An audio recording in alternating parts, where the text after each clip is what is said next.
사건을 보다 자세히 들여다보는 시간, 탐정 손수호 변호사님 어서 오세요. 네, 안녕하세요.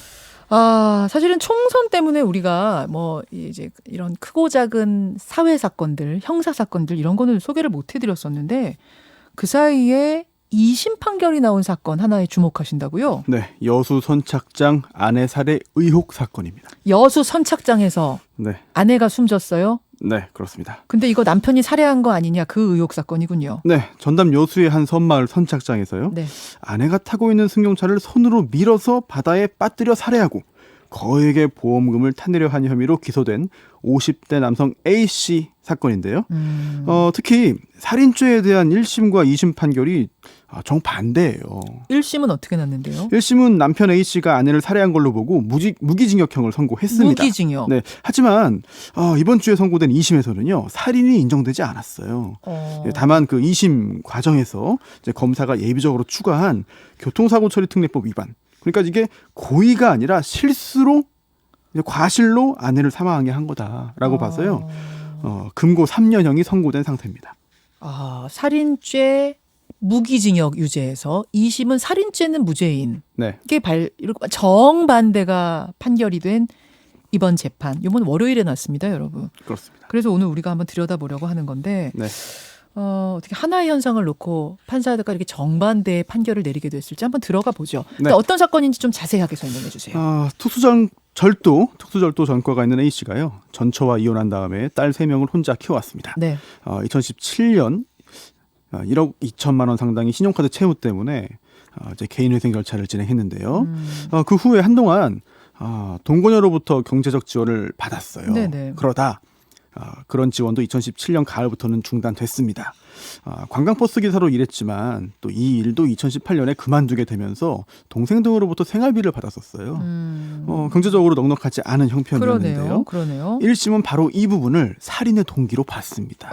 네. 그런데 이 A씨가요. 2018년 9월부터요. 보험 설계사 일을 시작했습니다. 네네. 그리고 단골 식당 종업원이었던 피해자 B씨를 만나서 교제하기 시작하는데요. 당시 B씨는 남편이 있었습니다. 네. 네, 하지만 별거하려던 상황이었고요. 이 A씨가 B씨에게 원룸도 구해주고 잘 대해주면서 가까이 지냈어요. 네. 그러다 2018년 12월 6일 B씨가 남편과 이혼을 했고 예. 이제 4일 후죠. 네, 불과 4일 후인 12월 10일 A씨와 B씨가 혼인신고를 합니다. 바로 혼인신고했네요. 그러니까 여성분이 이혼하자마자 4일 네. 만에 바로 혼인신고. 네, 그렇습니다. 그런데 보험 가입이 눈길을 끕니다. 보험이요? 네, A씨가 혼인신고도 하기 전인 2018년 10월에 네. 이미 B씨 명의로 사망 시에 합계 10억 원의 보험금을 탈 수 있는 보험 상품 2개를 비롯해서 보험 상품 3개에 가입을 해요. 그리고 보름 후에 사망 시 1억 원 받는 상품. 또 그로부터 열흘 후에 최대 1억 5천만 원 받을 수 있는 보험에 역시 B씨 명의로 가입합니다. B씨가 이제 여성분인 거죠. 네.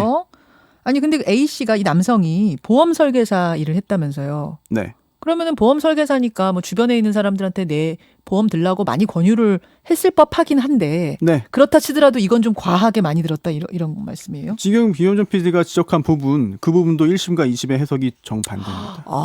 네. 들어봐야겠네요. 한번 네. 그럼. 혼인신고 바로 다음 날 네. 이제 게다가 또 거기에 더해서 혼인신고 바로 다음 날에는요. 또 자기 소유 그 자동차가 이제 손괴될 경우에 뭐 수리비, 견인비 이런 것도 다 받는 그런 특약에도 추가 가입하는데요. 예. 무슨 이유에서인지. 그리고 그 후에 이 남편 A씨가요. 아내에게 이렇게 말합니다. 혼인신고 후에. 네. 그동안 우리가 다 여러 가지 보험들에 가입해 있는데 서로 이제 보험금 받을 사람 명의를 상대방으로 바꾸자. 그러니까 내가 받게 돼 있던 거는 당신으로 바꿔줄 테니 당신이 받게 된 거는 내 이름으로 바꿔달라. 왜요? 라는 그런 요구를 하고 그 제안을 받아들여요. 그래요? 그래서 아내 B씨가 보험금 받을 수 있는 보험들은 다 남편 이름으로 바꿔놓습니다. 네, 그리고 그렇다면 그 반대로 남편 A씨가 받을 수 있는 것도 아내 명의로 바꿔야 되잖아요. 근데 그 중에 일부만 그렇게 했고 그나마 그 바로 며칠 후에는요. 이 A씨가 자기 동생 명의로 또 바꿔버렸어요. 남편이 네네. 자기 명의로 돼 있던 보험은 동생 걸로 바꿔버렸어요. 그렇습니다. 이런 상황에서 갑자기 아내가 여수 선착장에서 숨진 겁니까? 네, 혼인신고하고 또 보험금 받을 사람을 남편으로 바꾸고 겨우 18일 만에 아내가 사망한 겁니다. 그게 선마을 무슨 여수에 있는 선마을 성착장이라던데 어디예요? 예, 이게 12월 23일에 이제 A 씨가 바람 쐬러 가자면서 B 씨를 데리고 아내를 데리고 이제 선착장 몇 곳을 돌아다녔어요.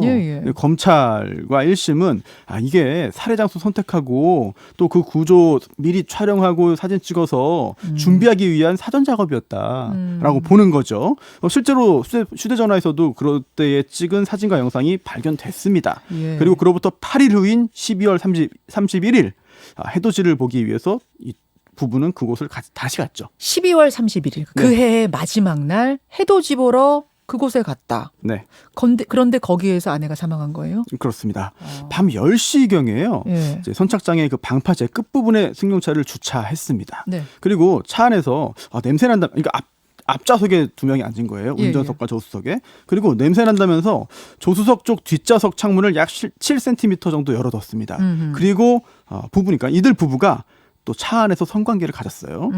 이후에 그 숙소로 돌아가기 위해서 남편 A 씨가 승용차를 후진하다가 뒤쪽에 있던 추락방지용 난간에 충돌합니다. 그리고 남편이 운전하다가 이제 사고 났으니까 상황을 확인하기 위해서 혼자서 차에서 내렸습니다. 내렸겠죠. 그런데 이때 기어가 중립이에요. 주차 모드가 아니라 중립이었습니다. 그리고 사이드 브레이크도 잠그지 않았습니다.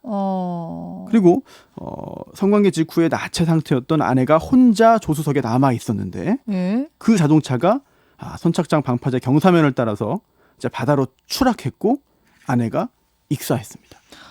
잠깐만요. 근데 승용차를 후진하다가 난간하고 충돌했는데 왜 기어가 중립에 있죠? 후진하려면 지금 뒤로 가야 R로 돼 있어야 되는 거 아니에요? 그때는 당연히 후진을 했죠.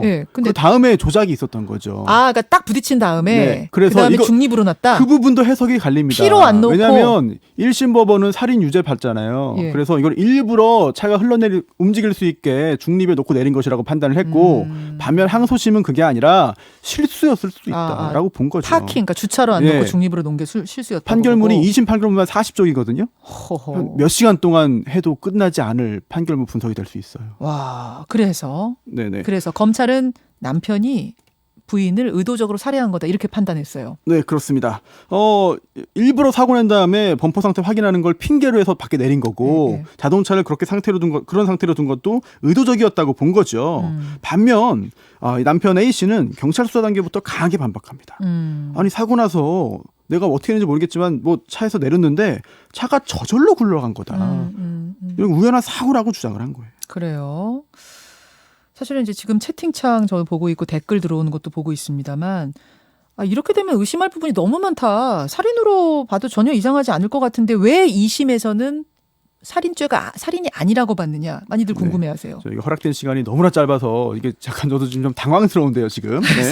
조금 압축해서. 이게 압축을 하면 또 전달이 잘 안 될 가능성이 매우 높아서 좀 걱정스럽습니다. 그러게요.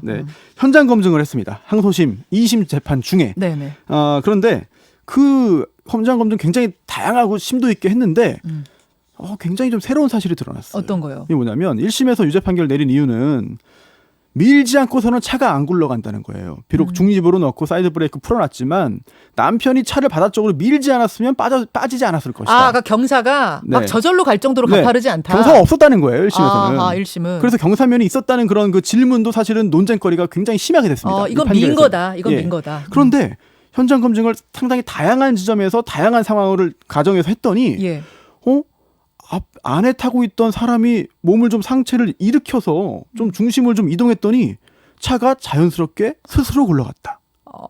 그런 상황이 발견이 된 겁니다. 2심에서. 그래서 이것도 2심의 판결에 굉장히 큰 영향을 미친 거죠. CCTV 없었어요? 있었습니다. 있었는데요. 하나 있었어요. 그런데 회전 가능한 CCTV였습니다. 그럼 당연히 찍히지 않았겠느냐 생각할 수 있는데 안타깝게도 사건 발생 그 시점에는요. 선착장 쪽이 아니라 마을 방향으로 고정돼 있었습니다. 그러다 보니까 바다에 차량이 빠지는 장면은 포착이 안 됐어요. 목격자도 없고. 그런데 정반대로 이 남편 A 씨가 구조를 요청하기 위해서인지 마을 쪽으로 뛰어가는 장면은 찍혔습니다. 그런데 그게 더 논란이 됐어요. 왜요? 왜냐? 이 A 씨 입장에서는 아내가 바다에 빠진 거잖아요. 그러면 상당히 다급할 겁니다. 급하겠죠. 또 구조를 요청하러 마을 쪽으로 가기 위해서는 굉장히 빠르게 뛰는 게 상식적이죠. 물론이죠. 그런데 이 영상을 보면요. 마을 쪽으로 천천히 이동합니다. 오히려 차분해 보이는 거 아닌가 싶을 정도로 그리고 마을이 보이기 시작하는 그 지점부터 속도를 높여서 빠르게 이동하는데요. 이러한 이상한 부분도 1심에서는 살인 증거로 인정이 된 거죠. 그렇군요. 근데 2심은요? 네, 2심은 이 부분에 대해서 다르게 봤습니다. 왜냐? 목격자의 진술 이런 것들을 보면 당시에 이 A 씨가 바닷물에 흠뻑 젖어 있었다. 네. 그 목격자라면 사고 당시를 본 건 아니고 신고하러 왔던 네. 그걸 본 인근에 사람. 있는 그 민박집에 있던 물에 사람인데요. 흠뻑 빠져 있더라. 구조하려고 네. 노력했다. 네, 물에 들어가서 구하려고 노력을 했을 것이다. 그리고 이 한겨울에 찬 물에서 당황하고 바닷물에서 이제 구조 작업하다가 밖에 나왔고 다른 방향으로 이제 그 도움을 얻기 위해서 이동하는 상황이었기 때문에 지쳐 있었을 것이다. 그렇다면 계속해서 천천히 간 게 아니라 그 초반 부분에 천천히 갔던 것은 어쩔 수 없는 체력적인 한계 때문이 아니었겠느냐. 우리도 막 뛰다가 좀 너무 힘들 때는 좀 걷기도 하고 이러지 않느냐. 그렇습니다. 근데 네. CCTV가 딱 그때 찍은 거다. 그렇죠. 그래서 또 하나의 현상을 보고 1심과 2심의 해석이 너무나 달라요. 그러네. 그러면 뭐 범행 동기 그 사건의 현장은 그렇다 치고 네. 범행 동기로 지목됐던 그 보험 부분은 어떻게 2심은 봤어요? 사망할 때 12억 원 상당의 보험금을 탈 수 있는 것이기 때문에 1심에서는 이거를 살인의 주된 동기로 봤습니다. 네. 하지만 2심은 또 다르게 봤어요. 물론 궁핍했던 건 맞다. 네. 하지만 사람을 죽일 정도로 특히 혼인신고한 지 얼마 안 된 아내를 죽일 정도로 그렇게 궁핍하지는 않았다. 똑같은 상황을 보고 이렇게 정반대의 판단을 한 겁니다. 네. 왜냐하면 주변의 도움을 받았거든요. 그 당시에. 근데 1심에서는 이거 봐라. 주변의 도움을 받을 정도면 얼마나 이게 살인의 동기까지 인정되는 거 아니냐라고 봤고 반면 2심은 주변의 도움을 받을 수 있었다는 얘기는 살인을 하지 않더라도 생활할 수 있었다는 얘기 아니냐라고 본 거예요. 그리고 또 A 씨가 선친으로부터 물려받은 토지가 있습니다. 네네. 그런데 1심, 이제 2심에서는요, 이거를, 정말 궁핍했다면, 살인을 감행할 정도면, 그 토지부터 팔지 않았겠느냐, 라고 본 것이고요. 반면 1심에서는, 물론 그 토지가 있었고, 매각하지 않은 것도 사실이다. 하지만, 실제 가치가 5천만 원도 안 되는 땅이었다. 이렇게 해석이 갈립니다. 야, 그렇군요. 어쨌든, 검사가 이번 항소심 판결, 2심 승복하지 않을 것 같은데요. 그럴 가능성이 높아요. 그런 상황에서 높고요. 특히 의문은 여전히 남습니다. 항소심 판결문을 꼼꼼히 보더라도 특히 다른 사람도 아니고 관광버스 기사로 수년간 일한 사람이 차에서 내리면서 기어 중립해 놓는다. 또 후진할 필요가 없는데 굳이 후진한 거는 일부러 난간 들이받고 혼자 내리려 한 거 아니겠느냐? 당시 그 지도를 보면은요. 후진을 할 이유가 사실 없어 보입니다. 오히려 앞으로 가서 크게 유턴을 해서 나가야 되는 거거든요. 후진을 할 이유가 없어 보입니다. 다만 여기에 대해서 항소심도 이렇게 판단합니다.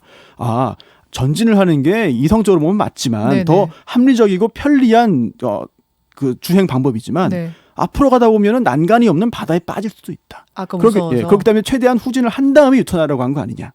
또 그것도 그럴듯하네. 그렇습니다. 결국 1심도 이게 일리 있고 2심도 일리가 있어요. 대법원의 판단이 상당히 주목이 되는 사건이네요. 네. 지금 저 들으면서 이 말 들으면 또 이 말이 맞는 것 같고 저 말 들으면 저 말이 맞는 것 같은 다시 한번 여러 번 말씀드릴게요. 여수 선착장 아내 살해 의혹 사건 기억하고 저희 후속 취재 나오면 전해드리도록 하겠습니다. 손소 변호사 수고하셨습니다. 네. 김현정의 뉴스쇼는 청취자 여러분의 참여로 이루어집니다. 트위터, 페이스북, 레인보우 게시판, 그리고 단문 50원, 장문 100원의 유료 문자 샵 1212, 우물정 1212 통해 참여하실 수 있습니다. 김현정의 뉴스쇼, 여러분과 함께 만듭니다.